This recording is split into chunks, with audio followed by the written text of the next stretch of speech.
In the vast expanse of the Galactic Military Academy on Kepler Station, where the strongest species from across 12 star systems gathered to prove their worth, there existed an unspoken truth. Humans were the weakest link.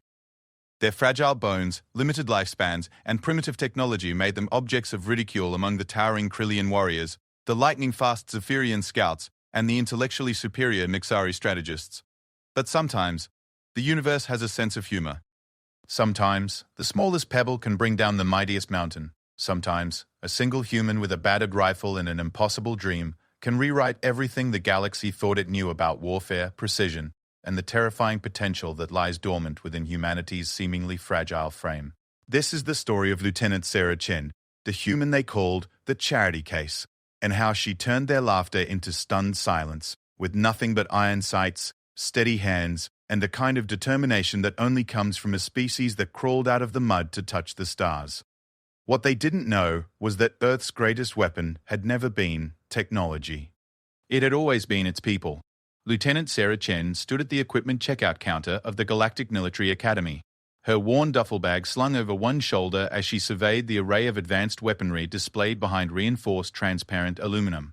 Plasma rifles hummed with contained energy, graviton disruptors gleamed with polished chrome, and neural interface targeting systems blinked with holographic displays that could track a target's thoughts before they even moved.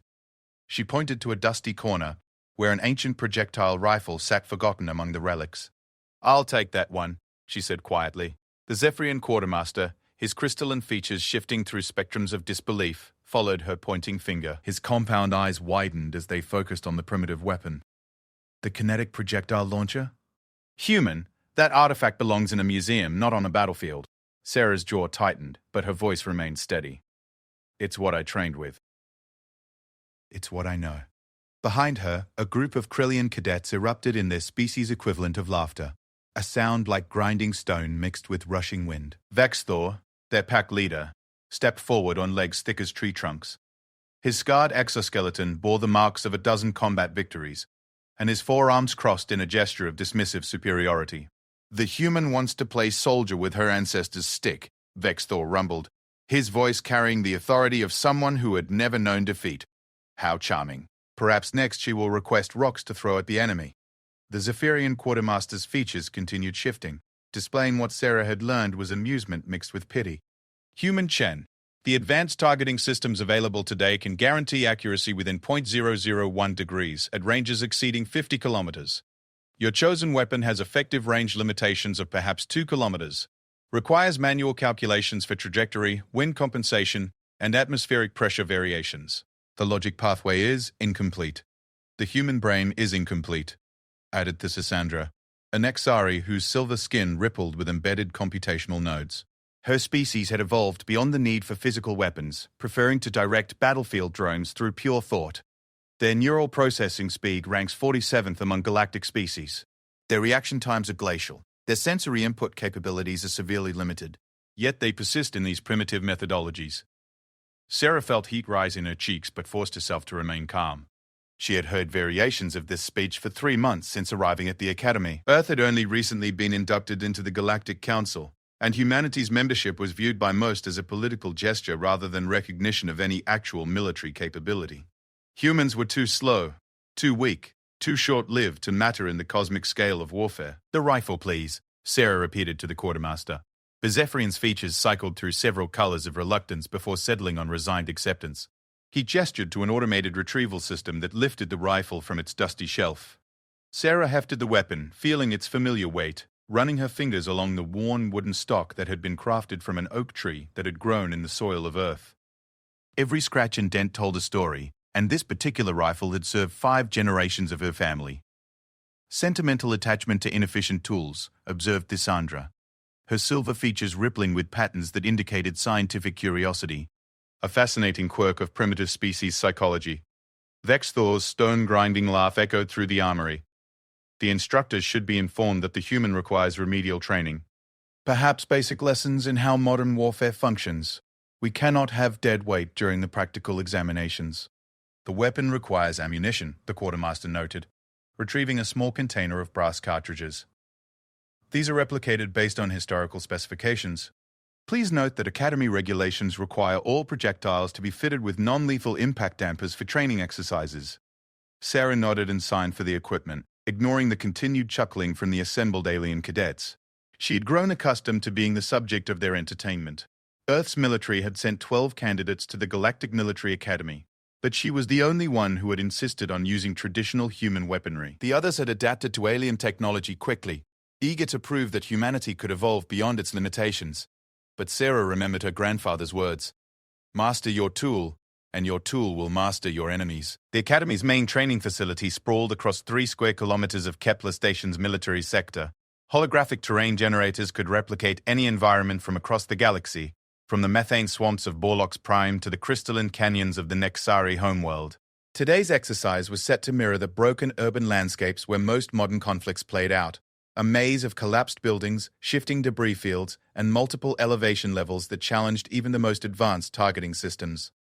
Sarah found herself assigned to Squad 7, a mixed unit that the instructor seemed to use as a dumping ground for problem cases. Besides herself, the squad included Crixtok, a Krillian who had been demoted after challenging a superior to single combat; Zephyr, a young Zephyrian whose reckless flying had resulted in 3 crashed training vessels; and Noxalis, a Nexari who had been caught attempting to hack the Academy's central computer systems. Staff Sergeant Brutus Kane, one of the few human instructors at the Academy, briefed them on the day's exercise. Unlike the alien instructors who maintained professional distance, Kane had a reputation for pushing his students to their absolute limits. His weathered face bore scars from conflicts that predated humanity's contact with galactic civilization, and his eyes held the particular hardness that came from surviving battles where advanced technology had failed and only human determination had made the difference.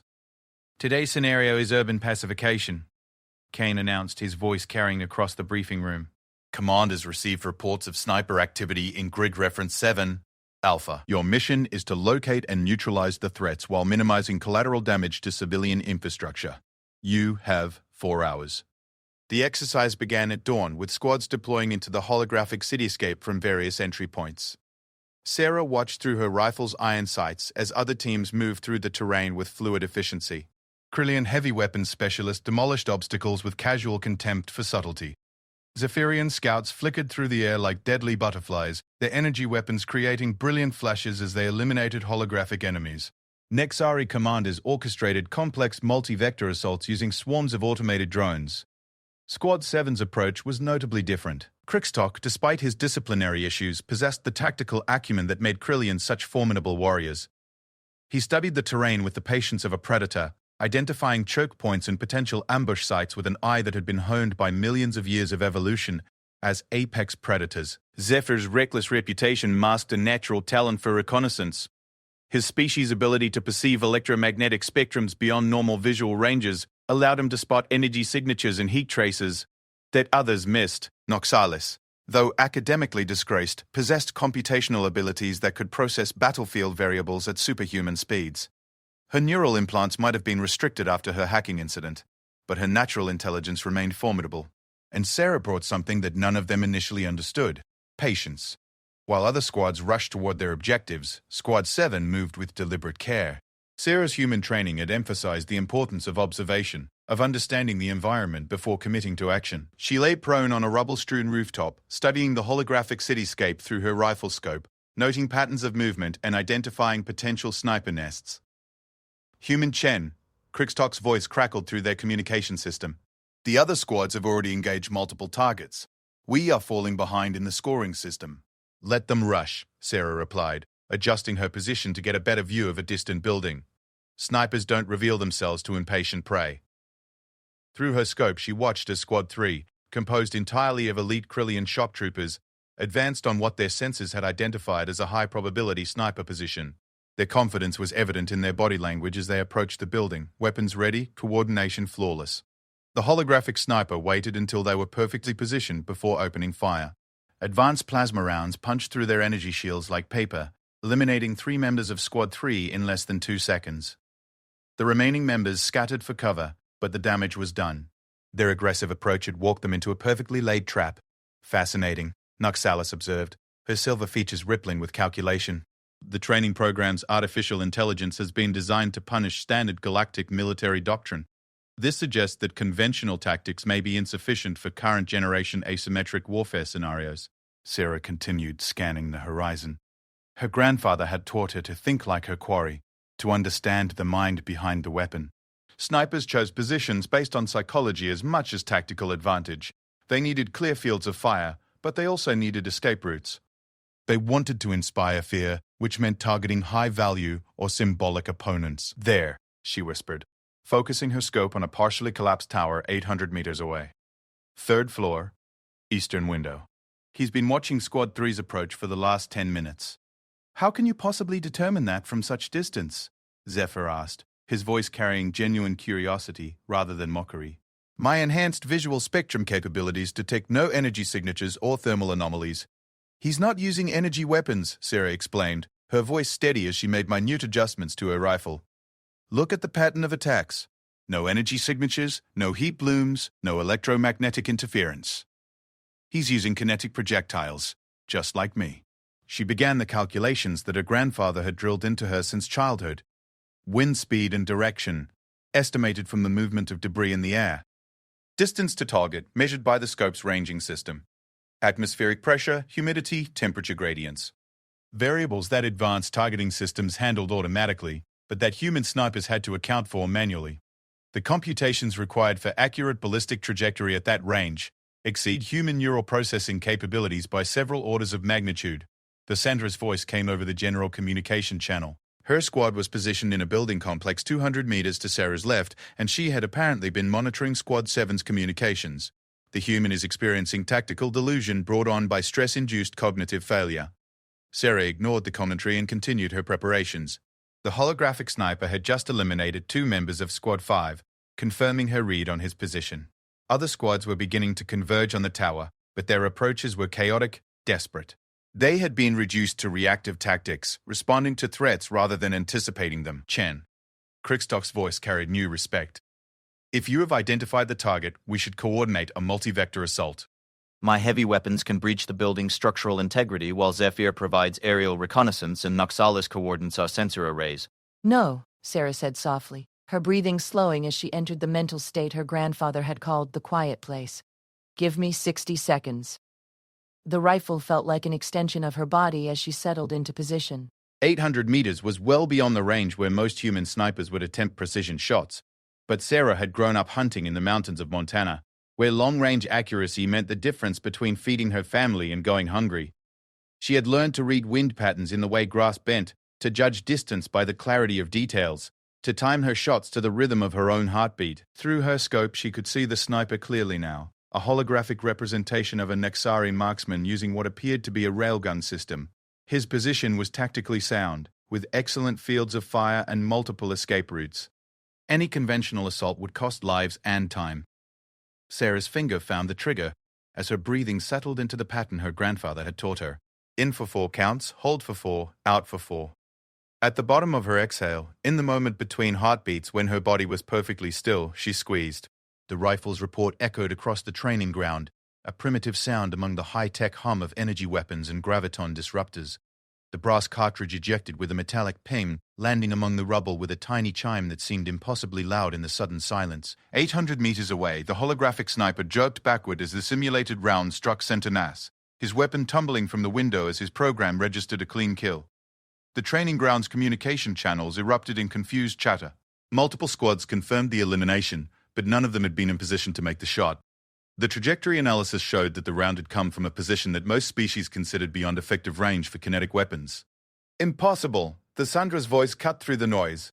"No unenhanced organic entity possesses the computational capacity for such ballistic calculations." Staff Sergeant Kane's voice came over the general frequency, cutting through the chatter with military authority. "All squads, continue the exercise. 1 target down, multiple contacts remaining." But Sarah barely heard him. She was already scanning for the next threat, her mind processing the environment with the kind of intuitive understanding that came from years of experience rather than technological enhancement. The other squads were moving with renewed purpose now, emboldened by the elimination of what had seemed an untouchable threat. The exercise continued for another 3 hours, with Squad 7 moving through the urban maze with increasing coordination. Sarah's unconventional approach proved surprisingly effective in the asymmetric warfare scenario. Where other squads relied on superior firepower and advanced technology, Squad 7 used patience, observation, and human intuition to outmaneuver their holographic opponents. By the time the exercise ended, Squad 7 had achieved the highest score in the class, with Sarah personally accounting for 7 confirmed eliminations at ranges that the other cadets had considered impossible. As the squads gathered for the after-action briefing, Sarah could feel the weight of attention from her alien classmates. The casual mockery had been replaced by something else. Not quite respect, but perhaps the beginning of curiosity. Vextor approached as she was cleaning her rifle, his massive frame casting a shadow over her position. "Human Chen," he rumbled, his tone notably different from their earlier encounter. Your weapon selection proved adequate. Coming from a Krillian warrior, this was roughly equivalent to high praise. Thank you, Sarah replied simply, running a cleaning rod through the rifle's barrel with the methodical care her grandfather had instilled in her. The instructors will analyze today's performance metrics, the Cassandra added. Her silver features rippling with what Sarah had learned indicated deep thought. Your ballistic accuracy exceeded predictive models by 347%. This variance suggests either measurement error or undocumented human capabilities. Sarah looked up from her rifle maintenance, meeting the Nexari's multifaceted gaze. Or maybe your predictive models don't account for everything. As the alien cadets dispersed to analyze the day's lessons, Sarah continued working on her rifle with quiet satisfaction. Today had been a small victory, but she knew it was only the beginning. The real test would come when the Academy's instructors started to pay serious attention to what she could do.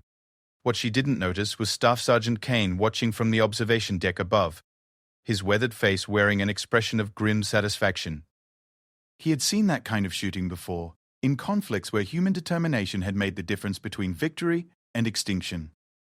And he was already planning tomorrow's exercise. The news of Squad 7's performance spread through the Academy's social networks faster than a plasma discharged through a conductor. By morning, Sarah found herself the subject of intense scrutiny from cadets who had previously dismissed her as an amusing curiosity. The Academy's corridors, normally filled with the confident chatter of future galactic officers, carried undertones of confusion and speculation. Sarah sat in the Academy's mess hall, mechanically working through a meal of synthesized proteins while alien conversations swirled around her. The Krillian cadets spoke in their rumbling dialect about unexpected variables in human capability assessments. The Zephyrians communicated through rapid flashes of bioluminescence that roughly translated to academic puzzlement. Even the supremely confident Nexari seemed to be running computational models to explain what their sensors had recorded. The humans' performance metrics indicate a statistical anomaly, declared Prexstar, a Nexari instructor whose silver features bore the embedded crystalline structures that marked him as a specialist in ballistic sciences. He stood before a holographic display showing yesterday's exercise data, addressing a mixed group of senior cadets. Standard galactic doctrine maintains that unenhanced organic neural processing cannot achieve the computational precision required for subangular accuracy at extended ranges. Vextor, sitting with his pack of Krillian warriors, shifted his massive bulk as he spoke. Yet our sensors recorded 7 confirmed eliminations. The humans' primitive weapons somehow achieved results that our most advanced targeting systems would consider challenging. Perhaps the simulation parameters contained errors, suggested Namara, a Zephyrian whose gossamer wings flickered with agitated energy patterns. Human technology is poorly documented in our databases. The ballistic characteristics of their kinetic weapons may have been incorrectly programmed. Sarah continued eating, pretending not to listen while mentally cataloguing every word she had learned. Early in her academy training, that information was often more valuable than firepower, and these conversations were providing insights into how alien military thinking operated. The instructor Kane has requested an expanded exercise protocol, Prexstar announced. Today's training will focus specifically on long-range precision scenarios. All cadets will be evaluated under controlled conditions to establish baseline performance metrics. The mess hall fell into relative quiet as the implications sank in. Extended precision exercises were rare at the Academy, typically reserved for advanced students who had already proven their basic competencies. For the instructors to mandate such testing for first-year cadets suggested something had fundamentally changed in their assessment protocols. Sarah finished her meal and made her way to the equipment depot, where she found Staff Sergeant Kine waiting beside the familiar profile of her grandfather's rifle. The human instructor's weathered face showed no emotion, but his eyes held an intensity that suggested today would be different from standard training exercises. "Chen," he said without preamble, "today you'll be shooting under observation. full sensor arrays, multiple species monitoring systems, and real-time ballistic analysis. Every shot you take will be recorded and studied. Understood, Sergeant. Kane studied her face for a moment. You realize what's happening here? Yesterday wasn't just a good score on an exercise. You've challenged some fundamental assumptions about human capabilities. There are instructors here who have built their careers on species capability assessments, and you've just made their expertise look questionable. Sarah nodded slowly. She had suspected that her performance would draw attention, but the scope of what Kine was describing suggested implications she hadn't fully considered. Some of them think yesterday was a fluke, Kine continued. Equipment malfunction, simulation error, maybe just lucky shots. Others are starting to wonder if there's something about human marksmanship training that their models haven't accounted for. And what do you think, Sergeant? Kane's expression shifted into something that might have been pride. I think they're about to learn something important about why humanity earned its place in this academy. The advanced training facility occupied an entire sublevel of Kepler Station, with holographic projectors capable of creating terrain simulations accurate down to individual grain structures. Today's environment replicated the harsh conditions of Xerion. 7. A world where atmospheric distortion and gravity fluctuations made precision shooting nearly impossible for most species. Sarah found herself assigned to firing position Alpha 7, a platform that extended from the facility's main structure like a diving board into empty space. Through the transparent aluminum flooring, she could see the simulated landscape spreading out below, a maze of crystalline formations and shifting atmospheric patterns that created visual distortions rippling across the entire field. Around the facility's observation deck, she could see groups of instructors and senior cadets gathering with sensor equipment and recording devices. The atmosphere felt more like a scientific experiment than a training exercise. Attention all participants, announced Commander Zorlak, the Academy's Director of Tactical Studies. His Krillian accent made the universal translator work overtime, but his meaning was clear. Today's exercise will test precision shooting capabilities under adverse conditions. Targets will appear at ranges from 500 to 2,000 meters, with environmental factors including atmospheric distortion, gravity variance, and electromagnetic interference. Sarah settled into position, feeling the familiar weight of the rifle against her shoulder. Through her iron sights, the landscape below looked like something from a fever dream, twisted spires of crystal that bent light into impossible angles, creating false images and phantom targets that danced at the edge of perception. Phase 1 will begin with stationary targets at known ranges, Commander Zorlak continued. Each participant will engage 5 targets in sequence. Scoring will be based on accuracy, time to engagement, and ammunition efficiency. The first target materialized at 800 meters, a standard military silhouette that appeared solid and real despite being a holographic projection. Through her scope, Sarah could see the atmospheric distortions creating multiple false images, making the target appear to shift and dance even though it remained stationary. Around the facility, she could hear the distinctive sounds of alien weapons systems charging and acquiring targets. Energy weapons hummed with contained power. Graviton disruptors created subtle distortions in local spacetime, and advanced targeting computers chimed as they achieved lock-on status. Sarah ignored the technological symphony and focused on her breathing. The atmospheric distortions were severe, but they followed patterns. The same kind of heat mirage effects she had learned to read during summer training in the Nevada desert. The key was patience, waiting for the moment when the distortions aligned to give her a clear view of the actual target, rather than its false images.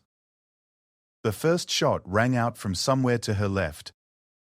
A Nexari cadet using a quantum precision rifle that could supposedly adjust its trajectory in real time. The projectile struck one of the false images created by atmospheric distortion, passing harmlessly through empty space.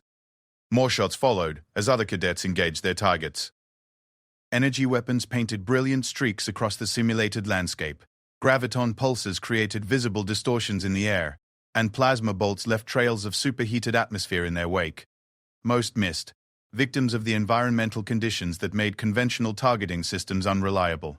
Sarah continued, waiting, watching the patterns of distortion through her iron sights. Her grandfather had taught her that nature always followed rules, even when those rules seemed chaotic. The key was learning to read the signs that others missed. There, a moment when the atmospheric currents aligned, creating a clear window through the distortion field. Sarah's finger found the trigger at the exact bottom of her exhale, squeezing with the steady pressure that had become second nature through years of practice. The rifle's report echoed across the facility, followed immediately by the distinctive chime that indicated a successful hit. Through her scope, she watched the target dissolve as the simulation registered center mass impact. Silence fell across the observation deck. In the time it had taken other cadets to fire multiple rounds at false images, Sarah had achieved a perfect hit with a single shot, using equipment that most galactic military experts considered obsolete. "Target 2, announced Commander Zorlak, his voice carrying a note of professional interest. "Range, 1,200 meters. Environmental difficulty increased.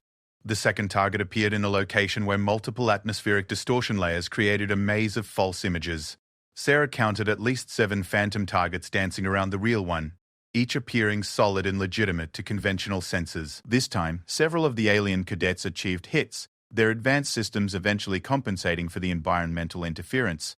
But their solutions required multiple shots and extended targeting sequences that would be impractical in combat conditions. Sarah's second shot struck home with the same devastating precision as the first. By the time she engaged Target 5 at the maximum range of 2,000 meters, the observation deck had fallen completely silent. Even the instructors had stopped their quiet conversations to focus entirely on her performance. The final target materialized at the very edge of visual range, barely visible even through her rifle scope. The atmospheric distortions at that distance created a chaotic maze of false images that seemed to shift and dance with every subtle change in air pressure or temperature. Sarah lay motionless for nearly 3 minutes, studying the target through her iron sights. At this range, every variable mattered. Wind patterns, humidity gradients, the slight gravitational variance caused by the station's rotation, factors that her grandfather had taught her to read through observation and intuition rather than technological calculation. When she finally fired, the sound seemed to hang in the air longer than usual. The projectile took nearly 4 seconds to reach its target, an eternity in modern combat where energy weapons traveled at light speed. But when the simulation registered the hit, the silence that followed was profound. Phase 2 will commence following a brief equipment inspection, Commander Zorlak announced, but his attention remained focused on Sarah's position. "All participants, please stand down while sensors are recalibrated." Sarah remained in position, continuing to study the terrain below, while technicians swarmed around the facility checking sensor arrays and recording equipment. She could hear fragments of conversation from the observation deck, voices speaking in the rapid clip tones that suggested professional concern.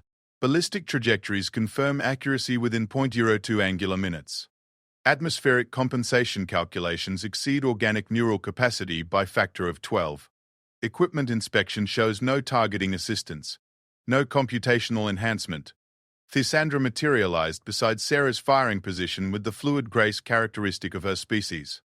The Nexari cadet's silver features rippled with patterns that indicated intense curiosity mixed with scientific fascination.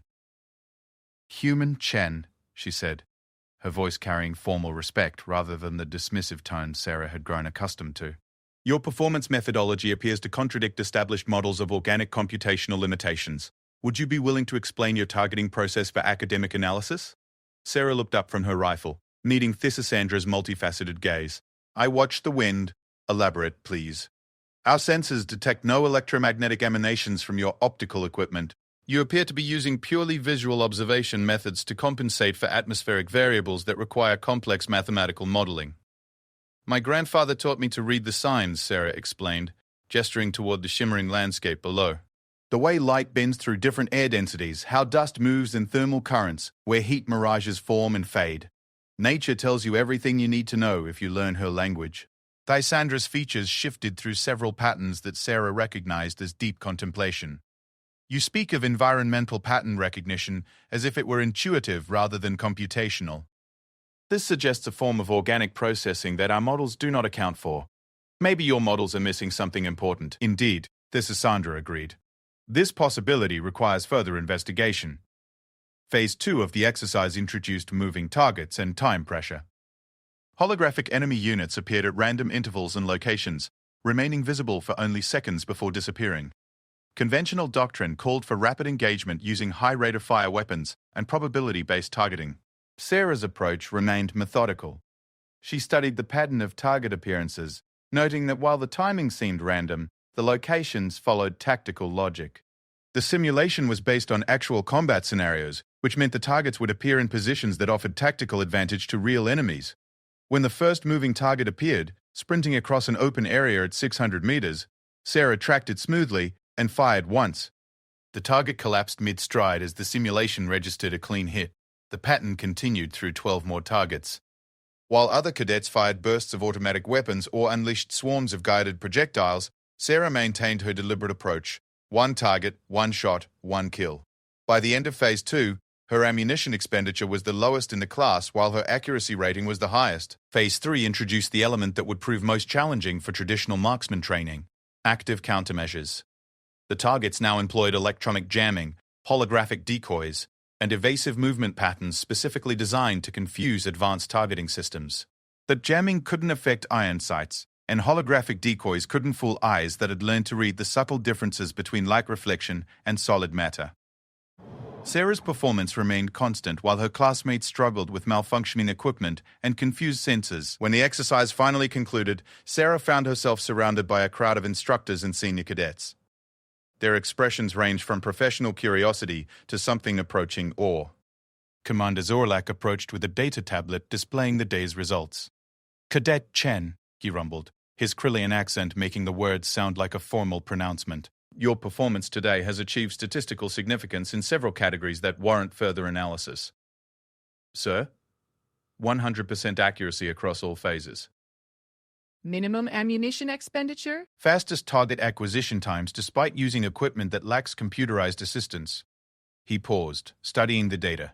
These results suggest capabilities that exist outside our current understanding of organic limitations. Staff Sergeant Kane stepped forward, his weathered face showing satisfaction. "Commander, if I may suggest that Cadet Chen's performance represents human marksmanship training at its finest. Earth's military has developed techniques that don't rely on technology, because technology can fail when you need it most." "Interesting," Commander Zorlak mused. "We may need to reevaluate our assessment protocols for human military capabilities."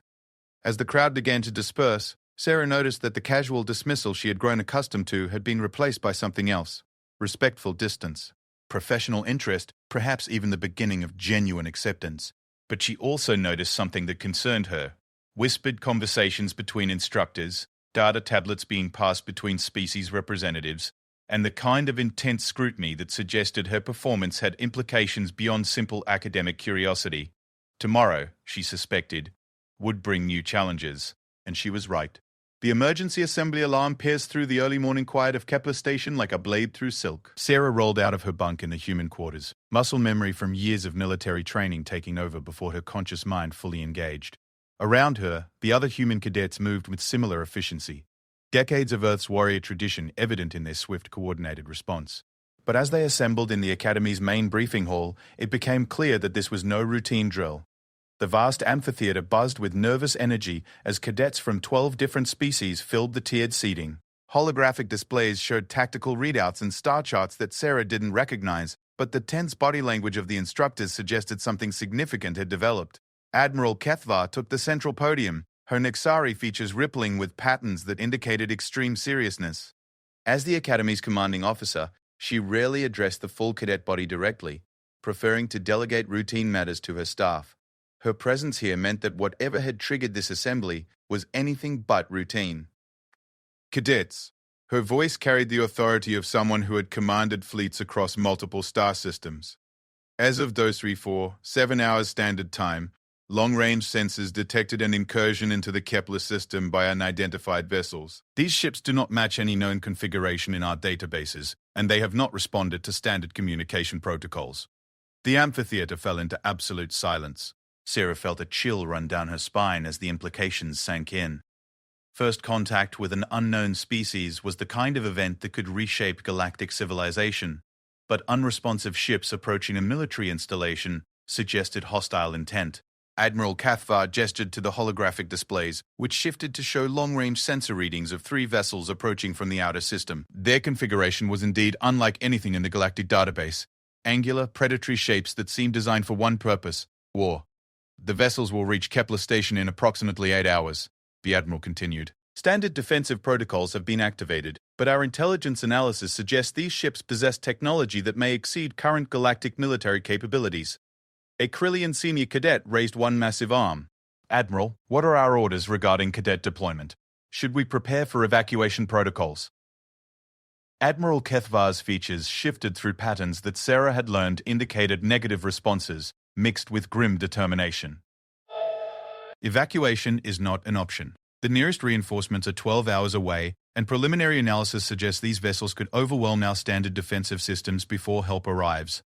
She paused, allowing that sobering assessment to penetrate the room. Therefore, this assembly serves a dual purpose. First, to inform you of the situation so that you understand the gravity of our circumstances. Second, to implement an experimental defensive strategy based on recent performance evaluations. Sarah felt every eye in the amphitheater turn toward her. The weight of attention was almost physical, pressing down on her shoulders like lead blankets. Cadet Chen, Admiral Kethvar's voice carried across the silent hall. Please report to the podium. The walk down the amphitheater steps felt like the longest journey of Sarah's life. Hundreds of alien cadets watched her descent, their expressions ranging from curiosity to confusion to something approaching fear. She had become the center of attention in a way that no human had ever experienced at the Academy. Cadet Chen, Admiral Kethvar, addressed her formally. Your recent performance has demonstrated capabilities that challenge our understanding of human limitations. Today, we require those capabilities applied to a real-world scenario. Ma'am? Admiral Kethvar gestured to the tactical displays showing the approaching vessels. Preliminary analysis indicates these ships employ stealth technology that renders our conventional targeting systems largely ineffective. Energy weapons cannot achieve lock-on, graviton disruptors cannot penetrate their defensive fields, and automated targeting systems report multiple false positives. Sarah studied the sensor readings, noting the chaotic patterns that suggested advanced countermeasure systems. The approaching ships seemed to exist in a state of quantum uncertainty, appearing in multiple locations simultaneously while their actual positions remained unclear. However, Admiral Kethvar continued, these countermeasures appear designed to confuse technological targeting systems. They may be less effective against organic observation and manual targeting methods. The implications hit Sarah like a physical blow. They wanted her to engage unknown alien warships using a rifle that belonged in a museum, based on skills that the galactic military had dismissed as primitive superstition. Admiral, she said carefully, I'm honored by your confidence, but my effective range is limited to perhaps 2 kilometers, under optimal conditions. Ship-to-ship combat occurs at ranges measured in thousands of kilometers. Under normal circumstances, yes, Admiral Kethvar agreed. But these are not normal circumstances. Intelligence analysis suggests these vessels will attempt close-range assault on the station's defensive installations. They will need to approach within visual range to achieve their objectives. Staff Sergeant Kane stepped forward from his position among the instructors. Chen, the Admiral isn't asking you to single-handedly destroy 3 warships, but if their countermeasures can fool our targeting computers, maybe manual observation can identify vulnerabilities that our systems miss. Admiral Kethvar nodded. The Academy's defensive strategy will rely on conventional weapons and shielding. But we need someone who can observe these vessels without technological mediation, someone who can identify their weaknesses through pure organic perception. And if I can identify vulnerabilities, then our conventional weapons can be manually targeted to exploit them, Admiral Kethvar explained. It's an untested theory, but recent events have suggested that human capabilities may exceed our models in ways we don't fully understand. Sarah felt the weight of hundreds of alien gazers pressing down on her. 3 months ago, these same beings had dismissed her as a primitive curiosity. Now they were asking her to help defend their lives using the very skills they had mocked. I'll need optimal positioning, she said, her training taking over. Clear sight lines, stable firing platform, and communication with your weapon control centers. Granted. Anything else? Sarah looked up at the amphitheater filled with alien cadets, seeing fear mixed with hope in their diverse features. I'll need my squad mates. Crixtop for tactical analysis, Zephyr for reconnaissance, and Noxalis for computational support. Approved. Admiral Kethvar agreed immediately. Report to Defense Station Alpha in 2 hours. Full battle stations will be called in 6 hours. As the assembly dispersed, Sarah found herself surrounded by alien cadets who had previously treated her with casual dismissal. Now their expression showed something entirely different, a mixture of respect, hope, and barely controlled fear. Vexthor approached, his massive Krillian frame moving with uncharacteristic humility. Human Chen, he rumbled, my pack offers apology for previous mockery. We spoke from ignorance of your capabilities. No apology needed, Sarah replied, though she appreciated the gesture. Thassandra materialized beside them, her silver features rippling with complex patterns. The statistical probability of successful defense has increased significantly with the inclusion of human observational capabilities in our tactical planning. This outcome was not predicted by our strategic models. Sometimes the best solutions are the ones nobody expects, Sarah said. The next 6 hours passed in a blur of preparation and mounting tension. Defense Station Alpha proved to be an observation post built into the station's outer hull, offering panoramic views of local space through reinforced transparent aluminum. From here, Sarah could see the distant gleam of stars and the occasional flicker of patrol ships maintaining defensive perimetons. Squad 7 assembled in the observation post with grim efficiency. Crickstock had spent the morning studying the tactical situation. His predator's instincts focused on the problem of defending a static position against unknown attackers. Zephyr had been conducting reconnaissance flights around the station's perimeter, mapping sight lines and potential approach vectors.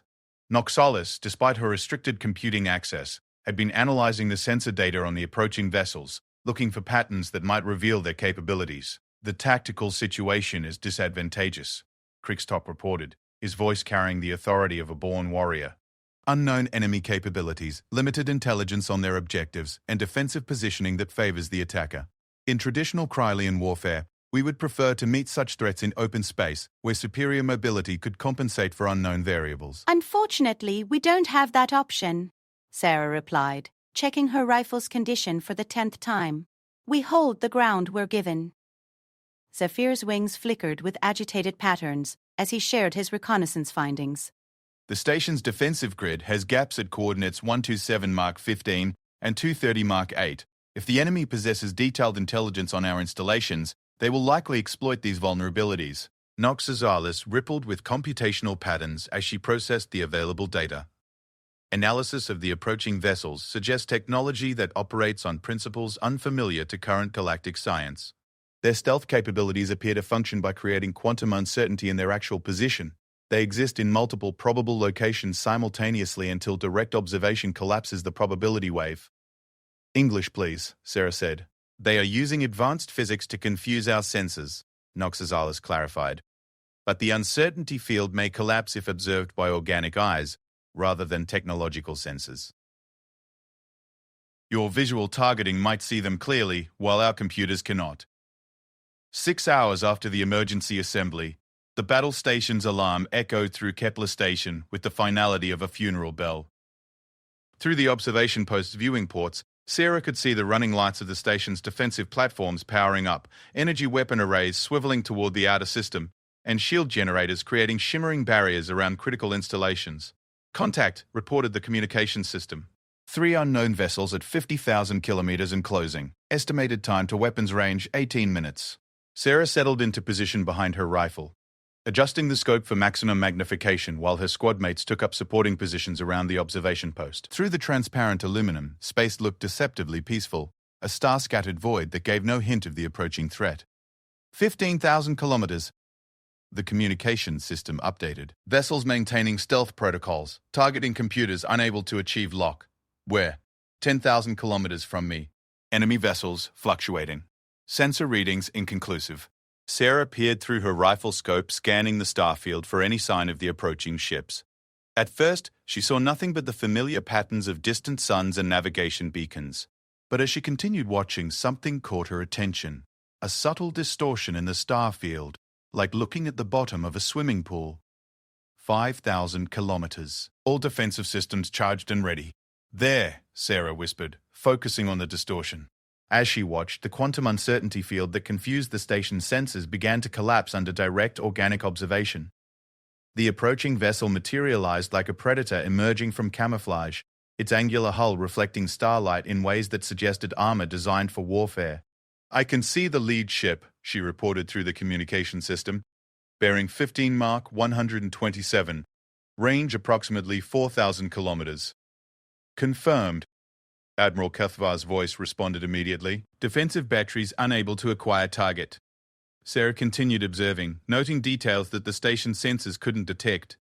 The vessel's configuration suggested a primary weapon system mounted along its central axis, with secondary armaments distributed across multiple hardpoints. More importantly, she could see areas where the ship's stealth field seemed weaker, sections where the quantum uncertainty flickered and wavered. The stealth field has gaps, she reported. vulnerable areas at, mark them as target designations, Alpha 1 through Alpha 4. If you can manually direct fire at those coordinates, you might penetrate their defenses.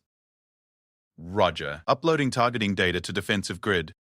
The first exchange of fire lit up space with brilliant flashes as the station's energy weapons reached out toward the attacking vessels. Most of the shots passed harmlessly through empty space, fooled by the enemy's stealth technology. But several rounds, guided by Sarah's organic observations, struck home with devastating effect. The lead vessel's stealth field flickered and failed as Sarah's targeted fire disrupted its quantum uncertainty generators. Suddenly visible to the station's sensors, it became vulnerable to the full firepower of Kepler Station's defensive grid. Target acquired, announced the Weapons Control Center. All batteries focus fire on designated target. The combined assault of dozens of energy weapons overwhelmed the enemy vessel's shields, reducing it to expanding plasma in less than 30 seconds. But the remaining two ships had learned from their companions' destruction, adjusting their approach to compensate for organic observation. Remaining vessels are altering tactics, Noxalis observed. Their stealth signatures are fluctuating in patterns that suggest adaptive countermeasures. Through her scope, Sarah watched the two surviving ships separate and approach from different vectors, their quantum uncertainty fields shifting and changing in ways that made them difficult to track even with direct observation. These weren't mindless drones following pre-programmed tactics. They were adaptive intelligences learning from each engagement. "They're smart," she muttered, tracking one vessel as it approached from the station's polar region. "They know we can see them now, so they're making it harder." The second engagement was more challenging. The enemy vessels had learned to use the station's own structure as cover, approaching through blind spots where Sarah's observation was blocked by defensive installations and habitat modules. When they finally came into view, they were close enough that their weapons could penetrate the station's shields. Energy beams lanced out from the attacking ships, striking the station's defensive grid with surgical precision. Explosions bloomed across the hull as weapons platforms died, their destruction sending vibrations through the station's superstructure. Defensive grid at 60% effectiveness. Reported damage control. Multiple platform failures, shield integrity compromised. Sarah tracked the nearest vessel as it maneuvered for another attack run, its stealth field flickering as it prepared to fire. Through her scope, she could see the vessel's weapons charging, energy building along its hull, in patterns that suggested imminent destruction for the station. "Got you," she whispered, identifying the moment when the ship's stealth field would be weakest. "Fire control, stand by for targeting data." The shot that followed wasn't from Sarah's rifle. No kinetic projectile could damage a starship at that range. Instead, her observation allowed the station's remaining weapons to achieve the precision strike necessary to penetrate the vessel's defenses. The enemy ship died in a brilliant flash, its destruction lighting up local space like a newborn star. One vessel remained, and it was learning faster than they could adapt. The final attacker had observed the destruction of its companions and modified its approach accordingly, using gravitational lensing and electromagnetic interference to confuse even organic observation. "I'm losing visual contact," Sarah reported, frustrated. "It's using the star's corona to mask its approach. All defensive systems report difficulty acquiring target," confirmed the Weapons Control Center. Recommendation? Sarah studied the tactical situation through her scope, noting the patterns of interference and distortion that the enemy was using to mask its presence. The ship was clever, but it was also predictable. It had to approach within weapons range to achieve its objectives, and that meant it would have to reveal itself eventually. "Wait for it," she advised. "It has to come to us." The final engagement came without warning, as the surviving vessel dropped its stealth entirely and emerged from the star's glare at point-blank range. Its weapons were already firing as it materialized, energy beams striking the station with devastating accuracy. But Sarah was ready. The moment the ship revealed itself, she had targeting data for the station's weapons. The final exchange lasted less than 10 seconds, long enough for the enemy vessel to inflict serious damage on the station, but not long enough to achieve its apparent objective of destroying Kepler Station entirely. When the last enemy ship died in an expanding sphere of plasma and debris, the communication systems filled with cheering voices from across the station. They had survived an attack that should have destroyed them, using tactics that no galactic military doctrine would have considered viable. In Defense Station Alpha, Squad 7 stood amid the aftermath of battle, looking out at the debris field that had once been 3 advanced warships. The silence that followed the cheering was profound, broken only by the hum of life support systems and the distant sound of damage control teams working to repair battle damage. "Interesting," Noxalis observed, her silver features rippling with complex patterns.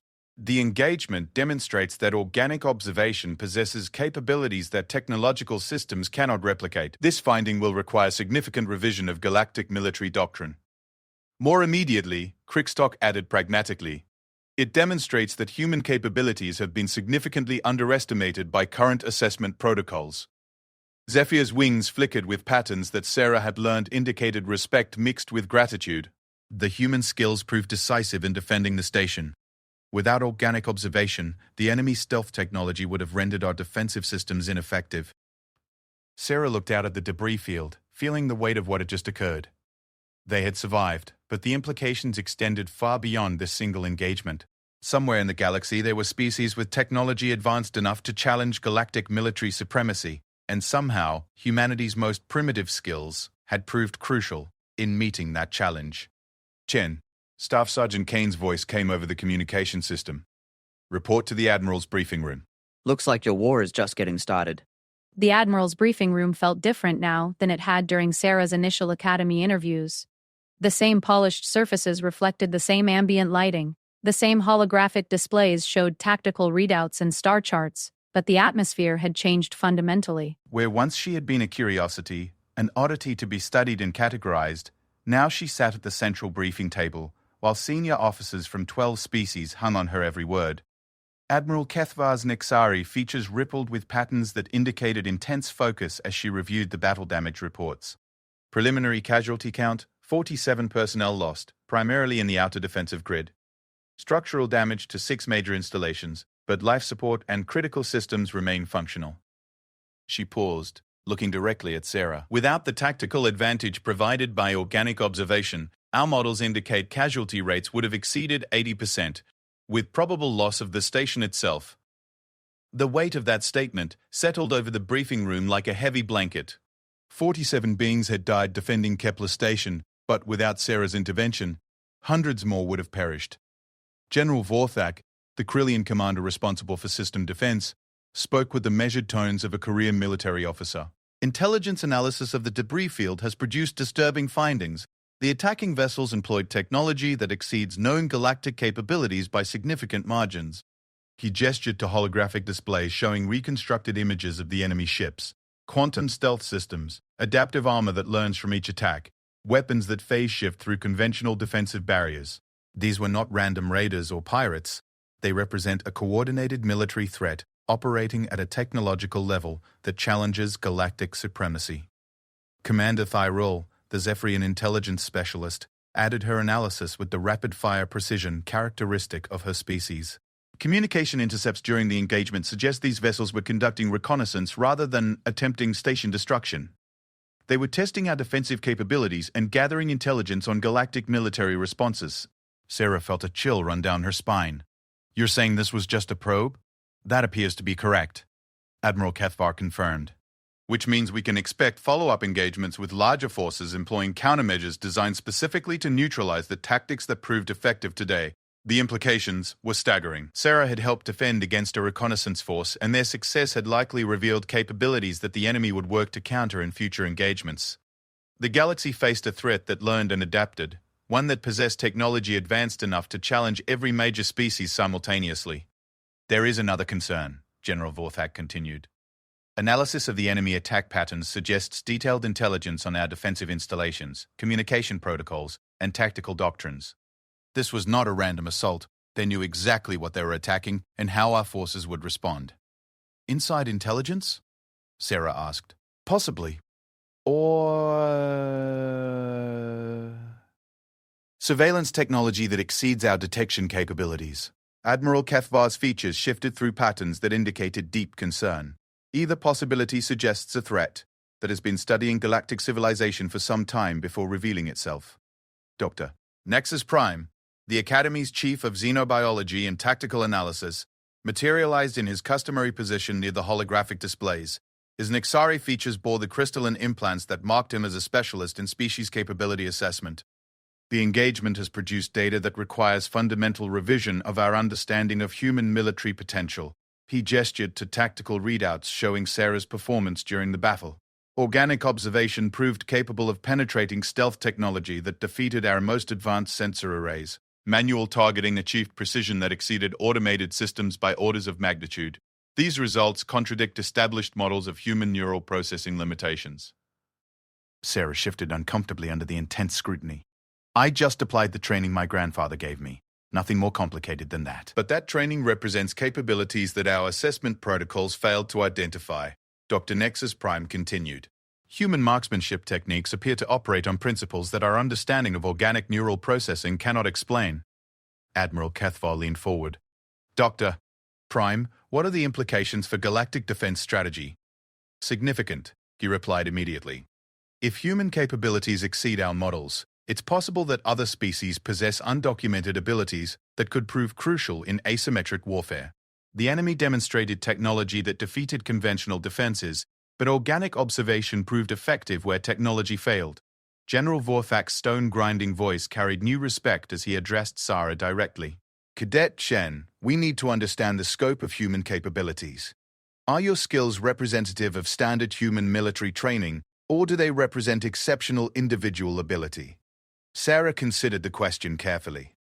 Sir, what I demonstrated today is the result of training methods that have been passed down through generations of human warriors. My grandfather served in conflicts before galactic contact, where technological superiority often favored the enemy. Human military doctrine evolved to emphasize capabilities that don't depend on advanced technology. Elaborate, Admiral Kethvar requested. We learn to read environments, to observe details that sensors might miss, to think like our enemies rather than relying on computer analysis, Sarah explained. When your technology can be jammed, hacked, or simply overwhelmed by superior systems, you need skills that work regardless of the technological balance. Commander Thyrell's rapid speech patterns indicated excitement. This suggests that human military doctrine has been inadvertently optimized for asymmetric warfare against technologically superior opponents. Such preparation would be highly relevant to our current strategic situation. Beats Hall. Oh yes, Beth. Today. Hall then more down carve. Essential. If this enemy possesses technology that can neutralize our conventional defenses, we need alternative approaches. Admiral Kethvar stood, her movements carrying the decisive authority of someone making strategic decisions that would affect millions of lives. Cadet Chen, I'm authorizing immediate promotion to lieutenant and assignment as special advisor for asymmetric warfare. Your primary responsibility will be developing tactics that integrate human observational capabilities with galactic military resources. Sarah felt the weight of responsibility settling on her shoulders like lead armor. Ma'am, I'm honored, but I'm still a student. There are human officers with decades more experience who would be better qualified for such a position. Perhaps, Admiral Kethvar agreed. But you're the one who proved these concepts under combat conditions. And time is a luxury we may not possess. Doctor, Nexus Prime activated new holographic displays showing long-range sensor readings from across the galaxy. Intelligence reports indicate similar probe attacks on installations throughout galactic space. 7 major star systems have reported encounters with vessels matching the configuration of those that attacked Kepler Station. The star map lit up with red indicators showing the locations of confirmed attacks. Sarah studied the pattern, noting that the probe missions seemed to be targeting military installations, research facilities, and major communication hubs. They're mapping our capabilities, she realized. Each attack tests different aspects of galactic defense doctrine. That assessment matches our analysis, Commander Thyrell confirmed. The enemy appears to be conducting systematic intelligence gathering in preparation for a larger offensive operation.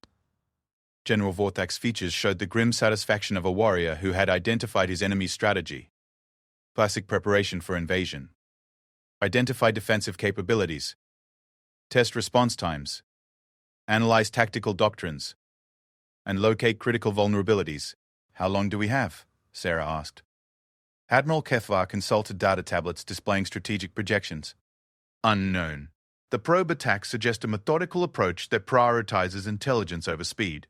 But once they complete their assessment phase, we can expect coordinated assaults designed to exploit every weakness they've discovered.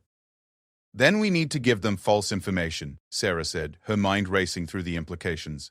If they're studying our responses, we should make sure they study the wrong lessons. The briefing room fell silent as the senior officers considered this perspective. Doctor. Nexus Prime was the first to speak, his features rippling with patterns that indicated intellectual excitement. Deception protocols.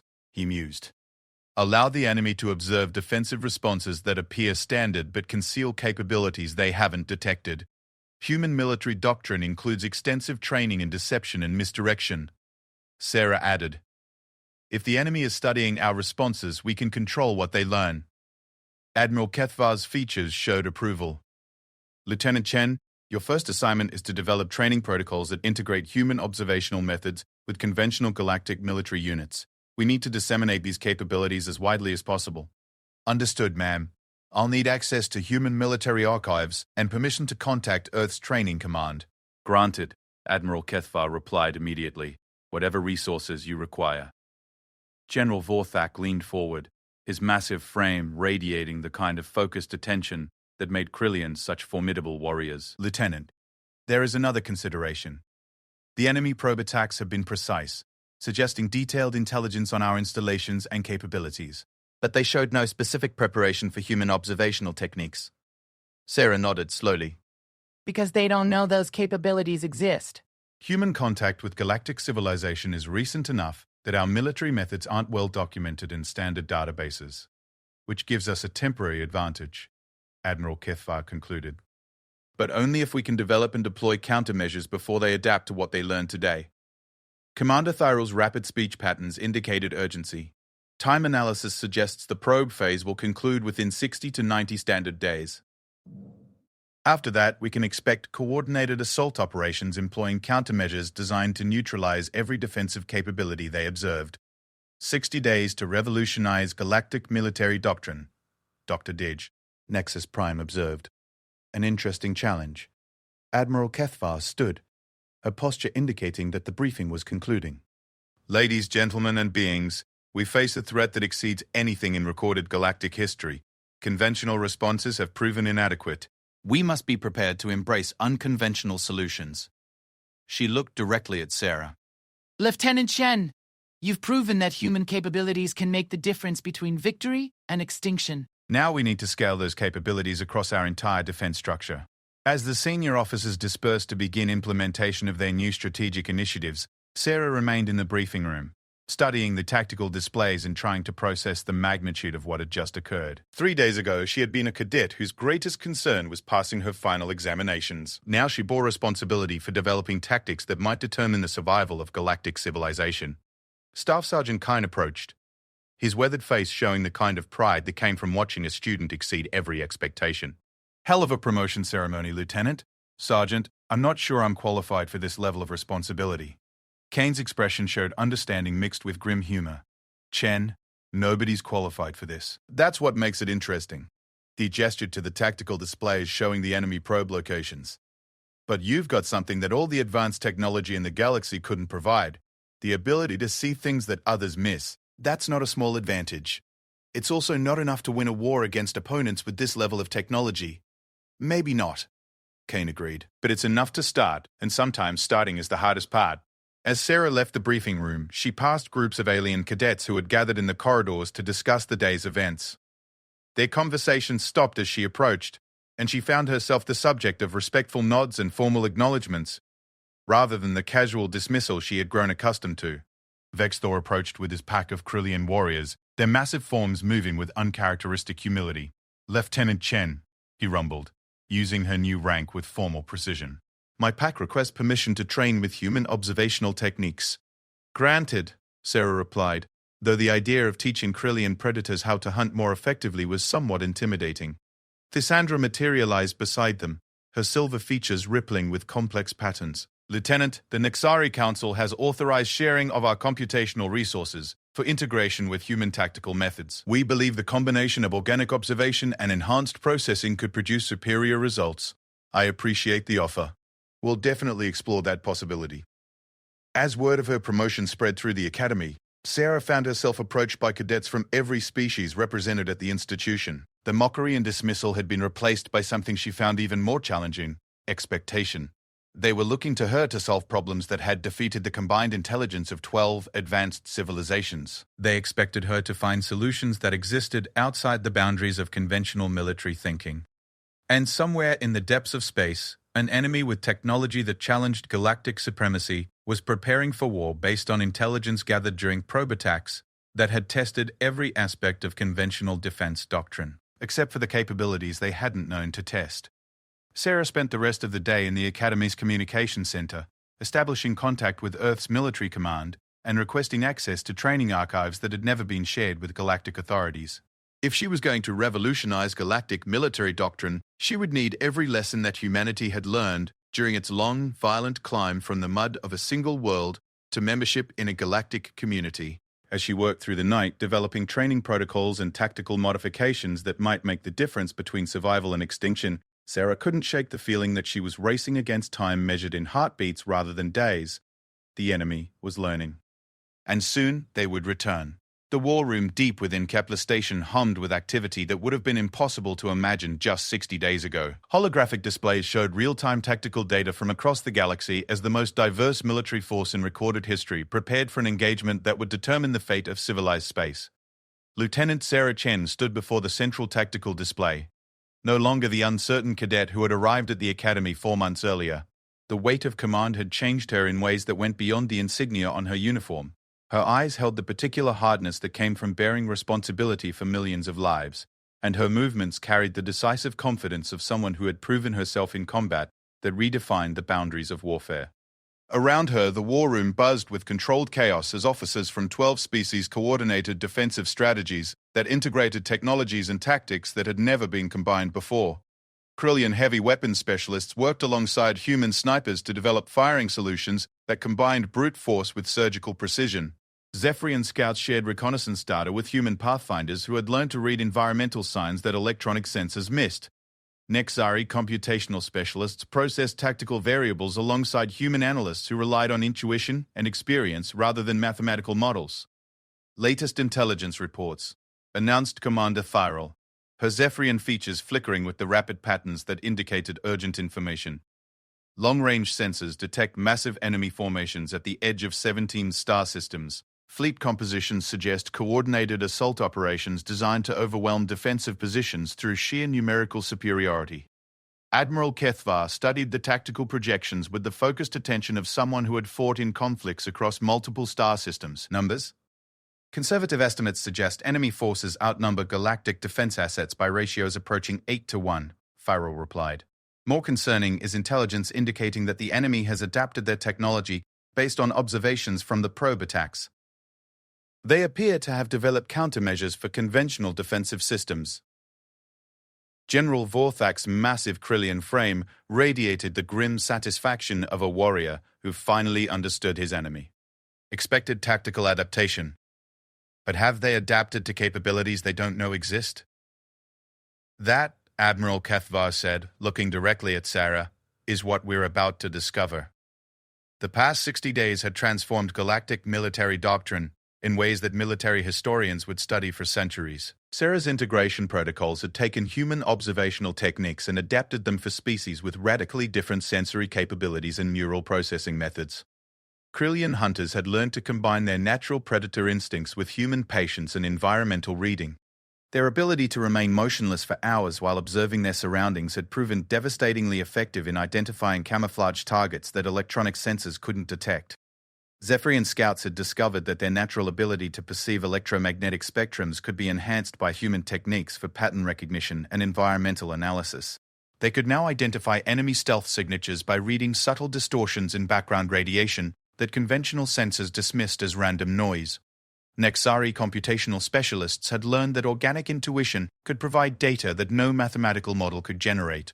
By combining their processing capabilities with human-style environmental assessment, they could predict enemy movements with accuracy that exceeded pure computational analysis. But the most significant change had occurred in the galactic military's fundamental approach to warfare. Instead of relying exclusively on technological superiority, they had learned to think like their enemies, to observe patterns that transcended technological capabilities, and to employ tactics that worked regardless of the technological balance. Phase lines are established across all 17 threatened systems, reported Colonel Xanthar, the Nexari officer responsible for coordinating defensive positions. Integrated human-alien units are deployed in forward observation posts with communication links to heavy weapons platforms and fleet elements. Sarah studied the tactical displays, noting the distribution of forces across light years of space. The defensive strategy represented everything she had learned from her grandfather combined with the resources of galactic civilization. Instead of meeting the enemy's technological advantage head-on, they would use observation, patience, and environmental awareness to identify vulnerabilities that advanced sensors couldn't detect. Remember, she addressed the assembled officers, the enemy's technology is designed to confuse and overwhelm conventional military responses. But they're still physical entities operating in physical space, according to physical laws. They can't violate the fundamental rules of the universe, which means they can't hide from organic observation that knows what to look for. And if organic observation fails? Asked General Vorthak. Then we fall back on the one advantage that no technology can duplicate, Sarah replied. Human stubbornness. The laughter that followed carried an edge of tension, but also genuine affection. Over the past 2 months, Sarah had earned something that no amount of technology could provide. The absolute trust of beings who had initially dismissed her as a primitive curiosity. Alert status is now condition red, Admiral Kethvar announced. All units to battle stations. Enemy forces have begun transition to assault formations. The war room's displays shifted to real-time tactical readouts as long-range sensors detected the first enemy movements. Across 17 star systems, massive fleets emerged from stealth configurations and began their approach toward galactic defensive positions. Sarah felt the familiar calm settling over her as combat approached. This was the moment that everything had been building toward. All the training, all the preparation, all the integration of human techniques with galactic resources. In the next few hours, they would discover whether organic observation could match technology that challenged the fundamental assumptions of galactic military science. First contact in the Rigel system, reported Thyrol. Enemy forces emerging from quantum stealth at maximum sensor range. Confirmed, added Colonel Xanthar. Forward observation posts report visual acquisition of enemy formations. Sarah opened communication channels to the human-alien integrated units positioned throughout the Rigel system's defensive grid. All observation posts, this is Lieutenant Chen. Remember your training. Trust your eyes, read the environment, and don't let the technology intimidate you. The first engagement began with the enemy employing exactly the tactics that galactic intelligence had predicted. Quantum stealth systems rendered their ships nearly invisible to conventional sensors, while adaptive jamming confused targeting computers and communication arrays. Energy weapons that phase-shifted through conventional defensive barriers began systematically dismantling the system's outer defensive perimeter. But this time, the galaxy was ready. Visual contact, reported Sergeant Morrison, one of the human observers stationed on the Rigel system's outermost monitoring platform. Enemy vessels at bearing 127 Mark 15, range approximately 10,000 kilometers. Stealth field showing fluctuation patterns consistent with power distribution variations. Confirmed, added his Krillian partner, whose predator instincts had been enhanced by human environmental reading techniques. Enemy formation indicates primary assault vector toward the system's third planet. Secondary formations flanking through the asteroid belt. The combination of human observation with Krillian tactical analysis provided intelligence that no conventional sensor array could have generated. While the enemy's stealth technology fooled electronic systems, organic observation enhanced by cross-species training revealed patterns that allowed defenders to predict enemy movements and identify vulnerabilities. All defensive platforms, Admiral Kethvar commanded, commence firing based on organic targeting data. The battle that followed rewrote every textbook on modern warfare. Instead of the technological supremacy clash that military analysts had predicted, the engagement became a demonstration of how organic observation could overcome advanced stealth systems through pure environmental awareness and cross-species tactical integration. The enemy's quantum stealth technology, designed to confuse electronic sensors through probability manipulation, proved vulnerable to organic eyes that could read the subtle environmental signs of physical presence.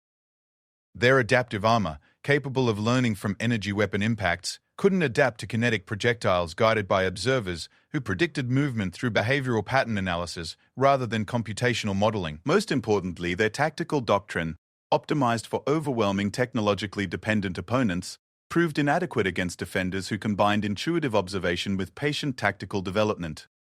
Enemy formations breaking apart, reported Lieutenant Vexthor, whose integration of Krillian hunting instincts with human environmental reading had made him one of the most effective forward observers. They're abandoning coordinated assault in favor of individual attack runs. Predicted response, Sarah acknowledged from the war room. They're trying to overwhelm our observation capabilities through target saturation. But the enemy had made a critical miscalculation. By studying galactic military responses during the probe attacks, they had prepared for conventional technological warfare. They hadn't anticipated that organic observation could be scaled across multiple species and integrated with advanced weaponry to create defensive capabilities that exceeded the sum of their individual components. The battle raged across 17 star systems for 8 hours, with each engagement reinforcing the effectiveness of integrated organic observation over purely technological solutions. Enemy forces that had expected to overwhelm defenders through superior stealth and adaptive countermeasures found themselves consistently outmaneuvered by opponents who could see through their deceptions and predict their movements. Rigel system secure, reported Admiral Kethvar as the last enemy vessels in that sector were eliminated or driven off. Enemy casualties exceed 70%. Our loss is minimal. Similar reports came in from across the galaxy as the coordinated assault that was supposed to overwhelm galactic defenses crumbled against tactics that the attackers had never encountered and couldn't effectively counter. Vega system reports enemy withdrawal, announced Thyrol. Centauri system confirms elimination of remaining hostile forces. Sol system. Interesting. What's the situation at Sol? Sarah asked, noting the pause in Pyral's report. Earth's defensive forces report that enemy vessels approaching their system simply left, Thyrol explained, her features showing confusion. No engagement, no probe attacks, no apparent reason for withdrawal. Sarah felt a chill run down her spine. They figured it out. Figured what out? Admiral Kethvar asked. Where the tactics came from, Sarah replied, studying the tactical displays with new understanding. They realized that human observational techniques were the key to their defeats. So they avoided engaging Earth directly. The implications were sobering. The enemy possessed intelligence-gathering capabilities sophisticated enough to identify the source of the tactics that had defeated them, and tactical flexibility sufficient to adapt their strategy in real time. But they're withdrawing, General Vorthak observed. Surely this indicates victory. Tactical withdrawal, Sarah corrected. They're pulling back to analyze what went wrong and develop countermeasures. This was round 1, not the final engagement. Admiral Kethvar's features showed the kind of grim understanding that came from decades of military experience. How long do we have? Unknown, Sarah admitted, but probably not long. They've learned that technological superiority isn't enough, so they'll adapt. Next time, they'll come prepared for organic observation and cross-species tactical integration. Doctor! Nexus Prime, who had been monitoring the engagement from his analysis station, approached with data tablets displaying preliminary battle assessments. Lieutenant Chen, the tactical effectiveness of integrated human-alien observation teams exceeded predictive models by factors of 3 to 8 across all engagement scenarios. More importantly, added Commander Thyrol, casualty rates among forces employing integrated tactics were 89% lower than units relying on conventional defensive methods. General Vorthak's massive frame radiated satisfaction despite the sobering strategic implications. Human observational techniques proved decisive against opponents with superior technology. This outcome validates tactical integration protocols. For now, Sarah emphasized, but we can't assume that what worked today will work tomorrow. The enemy learns and adapts. We need to stay ahead of their adaptation cycle. Admiral Kethvar nodded gravely. Recommendations? Expand the integration protocols to every military unit in galactic space. Sarah replied immediately. Cross-train specialists in organic observation techniques and environmental analysis. Develop tactical flexibility that doesn't depend on any single technological advantage. And prepare for the next engagement, she added quietly, because this isn't over. 3 months later, Lieutenant Sarah Chen stood in the same Academy observation post where her journey had begun, but everything else had changed beyond recognition. Through the transparent aluminum viewports, she could see the defensive installations that now incorporated human design principles alongside galactic technology. Training facilities buzzed with mixed-species units learning techniques that combined organic observation with advanced weaponry. The Academy itself had become the center for tactical innovation that integrated capabilities from across galactic civilization. Human environmental reading, Krillian predator instincts, Zephyrian electromagnetic perception, and Nixari computational processing had been woven together into military doctrines that transcended the limitations of any single species. Final examinations next week, observed Krixtok as he joined Sarah at the observation post. The massive Krillian had become one of her most effective teaching assistants, his natural hunting instincts enhanced by human patience and environmental awareness. Think they're ready? Sarah asked, watching a mixed unit conduct precision shooting exercises in the training area below. The cadets? Yes, Crickstock replied. The galaxy? That remains to be determined. It was an accurate assessment. The integration protocols had been successfully implemented across galactic military forces, creating defensive capabilities that had proven effective against the most advanced technological threat in recorded history. But intelligence reports suggested that the enemy was still out there, studying their defeats and preparing for another attempt. Lieutenant Chen approached from the observation post entrance, his weathered face showing the satisfaction of a teacher whose student had exceeded every possible expectation. Priority communication from Admiral Kethvar. Sarah activated the communication array, noting that the call carried the encryption tags reserved for strategic intelligence. Lieutenant, Admiral Kethvar's voice carried the authority of someone delivering critical information. Long-range sensors have detected massive construction activity in the outer galaxy regions. Preliminary analysis suggests the enemy is building something considerably larger than anything they've deployed previously. Scale? Sarah asked. Unknown, but the energy signatures suggest artificial structures approaching planetary dimensions. Admiral Kethvar replied. Intelligence assessment indicates they're preparing for an engagement that will make the previous assault appear limited in scope. Sarah felt the familiar weight of responsibility settling on her shoulders. Recommendations, ma'am. Continue development of integrated tactical systems. Admiral Kethvar instructed. But also begin preparation for scenarios that exceed our current strategic models. If they're building planetary-scale weapons, conventional defensive strategies may prove inadequate regardless of tactical innovation. Understood, ma'am. As the communication ended, Sarah found herself looking out at the star-filled void beyond Kepler Station's protective barriers. Somewhere in that vast darkness, an enemy with technology that challenged galactic civilization was preparing for war on a scale that no organic mind could fully comprehend. But they had also learned something important during the previous engagement. Advanced technology, superior numbers, and overwhelming firepower weren't enough to guarantee victory. Organic observation, environmental awareness, and cross-species tactical integration could overcome technological advantages that seemed insurmountable. Sergeant, Sarah addressed Kane. I want to expand the training protocols again. Include scenarios that go beyond conventional warfare. How far beyond? Kane asked. Far enough to handle anything they might build, Sarah replied, her voice carrying the kind of determination that had brought humanity from a single world to membership in galactic civilization. Even planetary-scale weapons? Sarah looked out at the stars, remembering her grandfather's words about mastering your tools so that your tools could master your enemies. The enemy might build weapons that dwarfed planets, but they were still bound by the physical laws of the universe, and anything that operated according to physical laws could be observed, analyzed, and ultimately defeated by beings who understood how to read the signs that others missed. Especially planetary-scale weapons, she said quietly. 6 months after the Battle of 17 Systems, as military historians had begun calling the engagement, the name Lieutenant Sarah Chen had become synonymous with tactical innovation throughout galactic space. Military academies across 12-star systems taught courses in Chen integration protocols and organic observation techniques. But in the academy's shooting range, she remained the same person who had arrived as a dismissed curiosity with an ancient rifle and a determination to prove that humanity belonged among the stars. Final qualification scores, announced the range master as the latest group of integrated tactical teams completed their examinations.